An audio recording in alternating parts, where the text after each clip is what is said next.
ঝিকরগাছায় জয়িতা অন্বেষণে বাংলাদেশ জয়িতাদের সংবর্ধনায় ভিন্ন রূপে আমরা নারীরা নারীদের প্রতি নির্যাতন করছি বললেন ইউএনও ভূপালী সরকার। এম আমিরুল ইসলাম জীবনের রিপোর্টে দেখুন বিস্তারিত। যশোরের ঝিকরগাছায় আন্তর্জাতিক নারী নির্যাতন প্রতিরোধ পক্ষ ও বেগম রোকেয়া দিবস 2024 উদযাপন উপলক্ষে জয়িতা অন্বেষণে বাংলাদেশ কার্যক্রমের আওতায় জয়িতাদের সংবর্ধনা দেওয়া হয়েছে। সোমবার সকাল 10টায় উপজেলা পরিষদের ভিডিও কনফারেন্স রুমে মহিলা বিষয়ক অধিদপ্তর, মহিলা ও শিশু বিষয়ক মন্ত্রণালয়ের উদ্যোগে এবং ঝিকরগাছা উপজেলা প্রশাসন ও উপজেলা মহিলা বিষয়ক অধিদপ্তরের সহযোগিতায় উক্ত আয়োজনে সভাপতিত্ব করবেন উপজেলা নির্বাহী অফিসার ইউএনও ভূপালী সরকার। এ সময় তিনি তার বক্তব্যে বলেন, ভিন্ন রূপে আমরা নারীরা নারীদের প্রতি নির্যাতন করছি। তখন আমরা ননদ বা শাশুড়ি হয়ে যাই। আবার দেখা যায় নারী নির্যাতন যে আইন আছে সেটাকে আমরা খারাপ লক্ষ্যে ব্যবহার করি। আমরা যেন সেটাও না করি।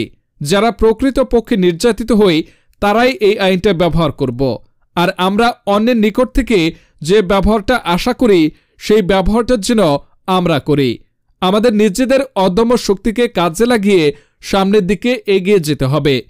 উপজেলা মহিলা বিষয়ক অফিসার অনিতা মল্লিকের সঞ্চালনায় অনুষ্ঠানে উপস্থিত ছিলেন সাতক্ষীরা জেলার মহিলা অধিদপ্তরের উপপরিচালক অবসরপ্রাপ্ত শফিউল আজম রুমি, উপজেলা কৃষি অফিসার কৃষিবিদ মোহাম্মদ জাহাঙ্গীর আলম, থানার অফিসার ইনচার্জ মোহাম্মদ বাবলুর রহমান খান। অনুষ্ঠানের পরিশেষে 5 ক্যাটাগরিতে শ্রেষ্ঠ জয়িতা পুরস্কার পেলেন 5 জন নারী। সমাজ উন্নয়নে অসামান্য অবদান রেখেছেন যে নারীরা, ক্যাটাগরিতে শ্রেষ্ঠ জয়িতা হয়েছেন পৌর সদরের কৃষ্ণনগর গ্রামের মাহফুজুর রহমানের মেয়ে কথা সাহিত্যিক মাসুমা মিম সহ ক্যাটাগরিতে আরো অনেকেই পুরস্কার পেয়েছেন।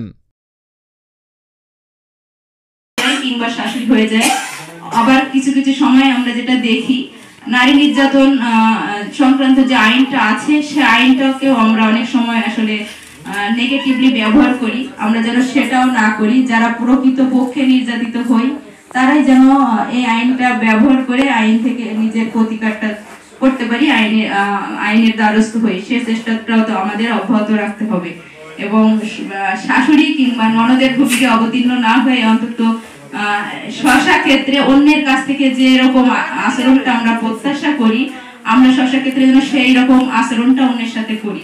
এই ফর্মের মাধ্যমে এটা আমাদের আবেদন থাকবে। আর আমরা যারা এই উপজেলা লেভেলে পুরস্কার পেয়েছি আমরা যেন জাতীয় পর্যায়ে পুরস্কৃত হই, আমাদের সম্মান সেভাবে আগামীতে আরো অব্যাহতটাকে অর্জন করতে পারি সেই আশাবাদ ব্যক্ত করে আমি আমার জয়িতা ইতিমধ্যে বলেছেন দিদি যে জয়িতা হচ্ছে সংগ্রামী নারীর প্রতীক।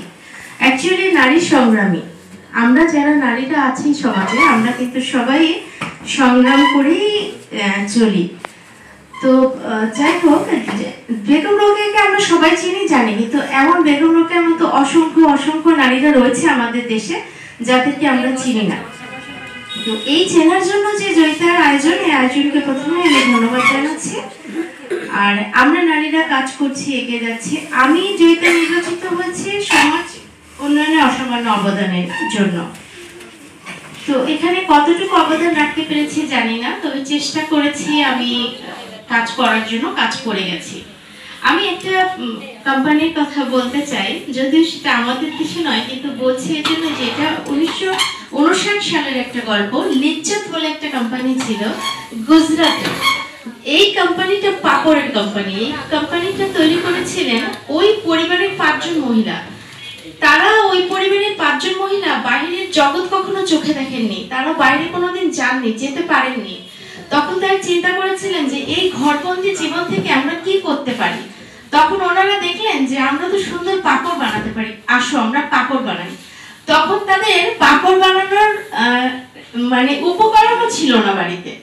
তখন ওনারা ওই সময় 180 টাকা লোন করেন, যেটার মূল্য বর্তমানে বোধহয় 68,000 টাকা। তো 180 টাকা লোন করে অত্যন্ত সাহস নিয়ে ওনারা লিজ্জত কোম্পানিতে পাপড় প্রথমে তৈরি করেন এবং আশেপাশের বাড়িতে বাড়িতে পাপড় বিক্রি করতেন।